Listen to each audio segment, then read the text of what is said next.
RedNationBlogga here again with another video, man. Game 2, Phoenix Clippers.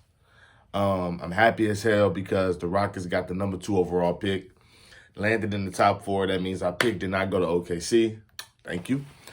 And we're gonna talk a little bit about the Hawks and the Bucks. The predictions for that series and things that I like about the team, etc. First, I would like to start off with the draft lottery. I am so happy that the Rockets landed the number 2 overall pick. I'm ecstatic. I knew that we were getting the number 1 and the number 2 pick. I knew that was like a fact going in because just of how the NBA operates historically. But getting the number 2 overall pick, I think that kind of saves the Rockets from themselves. You know what I'm saying? I think that because I believe the consensus number 1 overall pick, at least in narrative and hype, is Cade Cunningham. Now, me personally, I like Evan Mobley over Cade Cunningham, and I also like Jalen Green over Cade Cunningham. But just, the consensus, what he was doing at Oklahoma State, what he was doing in NCAA this year in general, he's a talented player, 6'7", guard-like skills, everything. And I think Jalen Green kind of got punished for going to the G League and going to the G League and not going to college. I think that kind of punished him, kind of like similar to how Luka was kind of, I guess, punished because he played overseas and he didn't play in the NCAA tournament like DeAndre Ayton did when he went to Arizona. You know what I'm saying? Or like Trae Young did when he went to Oklahoma, even though they were both traded for each other.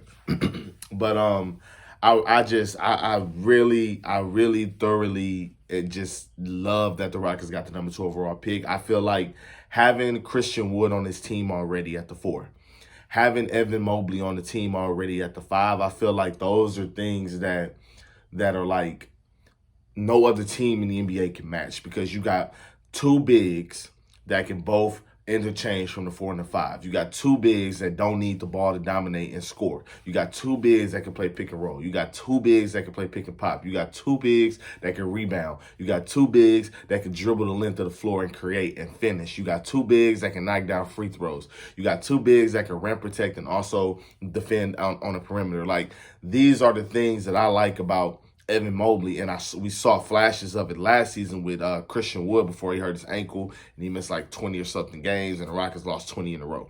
So I think that having that dynamic takes a lot of pressure off of Christian Wood to have to worry about playing the 4 and 5. You can just put in Wood there and you don't really lose spacing. You don't lose spacing. You don't lose length. You don't use size. And while Mobley is even skinnier than Christian Wood, both of them have an offseason program. Both of them are going to be able to get into the weight room every offseason and get better. Christian Wood is 25 years old. Evan Mobley is 19. This is the way that the Rockets should go because I feel like everybody in the NBA is always looking for the next LaMelo, looking for the next Luka, looking for the next Trae Young, looking for the next whatever. But I feel like having a big you already have Kevin Porter Jr., who's 20 years old. You already have Kevin Porter Jr., so now you can add into the fact that you got Jae'Sean Tate at the 3. You got Kevin Porter at the 2. And I don't know what the Rockets plan to do with John Wall. A lot of Rockets fans I know want them to move him. Me, personally, I'm not really in a huge rush. But if they were to trade John Wall, I would really like to go get Kobe White from the Chicago Bulls, give the Bulls an opportunity to make the playoffs with Zach LaVine, with Nikola Vucevic, give them a full offseason, bring in Kobe White, another guy that's under 25 years old, another guy that's on a rookie deal, that's a point guard that can grow with this team. He knows that it's not his team. He's just coming here to play, but it's no real expectations on him. So I would love for the Rockets to get Kobe White, if possible. That's my take on it. I know a lot of Rockets fans want Cade. I know a lot of Rockets fans want Jalen Green, and I know some want Jalen Suggs. I'm not really high on Jalen Suggs. I think he's the 4th best out of all of them, but, you're the 4th best, so it's not like you're a bum. But I really personally would like to have Evan Mobley. So that's all I got to say about that. Secondly, the Clippers and the Suns game, man. The Clippers... Paul George is so confusing as a basketball player. He's so confusing because it's like you see him and you like, oh, he has the tools. He can handle, he can shoot from the outside. He has the body, he has the size, he has the muscle mass, everything. But mentally, he broke through. Like, he had a horrible shooting game all night. 4th quarter, he goes 3 for 5 in the 4th quarter from the field, hits 2 free throws, And then the next time he gets fouled, misses 2 free throws in a row which lead directly to DeAndre Ayton dunking the ball into the goal. Like, I'm not understanding what's wrong with Paul George. You couldn't make one? You couldn't make one free throw. One. And this was the game for the Clippers to steal, because how often is Devin Booker going to shoot 4 for 15 from the field, have 5 turnovers and 5 fouls? This was Devin Booker's worst game probably of the entire playoffs.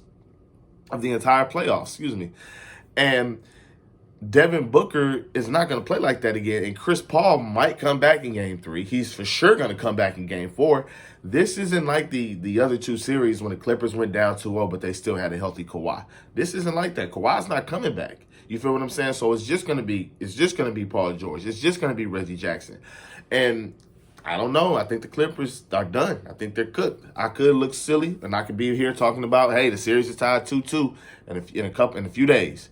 But I don't think that that's likely.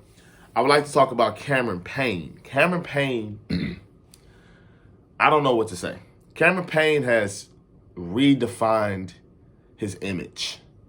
He's redefined his game, his reputation in one offseason of play. This guy went, I remember watching Cameron Payne on the bench in 2017 when he was at OKC, and I remember thinking, like, this dude's a clown. All he does is dance with Russell Westbrook before the game. He barely plays. When he plays, he's terrible.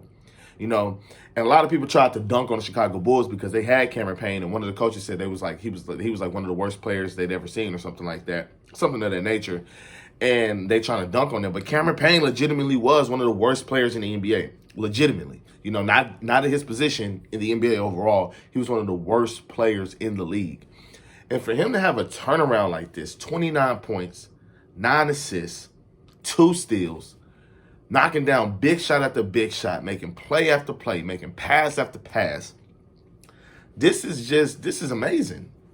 Coach Monty Williams has pushed the right buttons with this guy. He's inserting him from off the bench into the starting lineup. Cameron Payne is making himself some money.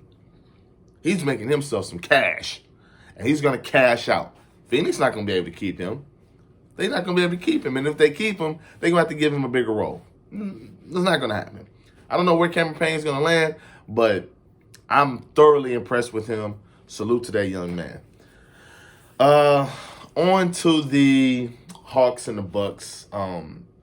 I've been underestimating the Hawks since the Sixers series. I figured that they would beat the Knicks. I thought they would beat the Knicks in 6, not 5, but they beat them in 5. I thought the 76ers would surely beat them in 5, at the most 6 games. That didn't happen. They beat them in 7 at Wells Fargo. And this Bucks series, man, this is just another notch under the Atlanta Hawks, under Nate McMillan's belt. We're going to see what it comes down to. It's going to come down to coaching. It's going to come down to superstar play. It's going to come down to role player play. It's going to come down to Trae Young's shoulder and how healthy it is. It's going to come down to a lot of different things, but I think a lot of people are underestimating Atlanta because they're doing this too early. They're doing this a year or 2 earlier than what we expected, right? So the fact that, but what I saw in Game 7 really changed my perspective of this team, because I saw Trae Young go out there and go 5 for 23 from the field. However, I saw him feed Gallinari, 6'10", feed him. Gallinari getting his own offense. I saw him feed Kevin Huerter, 6'7". Kevin Huerter getting his own offense, operating in the mid-range, using his post game. It seems like every time he used his post game, he either scored or he got fouled. Every single time. Now, I know the Bucks have better defenders than Seth Curry. I know Drew Holiday would probably be on Trae Young, and Chris Middleton will probably be on Gallinari, and so on and so forth. But if Brent Forbes gets some minutes out there, they might pick on him. You know what I'm saying? So I'm not really sure. But ultimately, I'm just more logical than I am like heart-based. And while I really want the Atlanta Hawks to win the series, I got the Bucks in 7. I think Giannis is the best player in the series. I think Drew Holiday is going to play better than what he played in the Brooklyn series. I think Chris Middleton is going to play better than what they played in the Brooklyn series. I think that getting over that mental hump and beating the big names of James Harden and Kyrie Irving and Kevin Durant, even if James Harden was 100%, even if Kyrie Irving missed majority of the series or half of the series, even though all those things were a factor, I do think that still you beat them, you know. And you beat them in 7 games. OT, the only person that scored for Brooklyn Nets was Bruce Brown. Like, I think that they're riding on a emotional high right now, and I think that yeah, I got the Bucks in 7. Ultimately, I think it's going to come down to the Milwaukee Bucks in the finals versus the Phoenix Suns, and that series is going to be something because I don't know which team has the advantage. Both teams are healthy. Both teams have been the healthiest this postseason, and it's no coincidence that I'm both picking both of them to go to the finals. But that's all I got today, y'all. Thank you for watching. Be easy.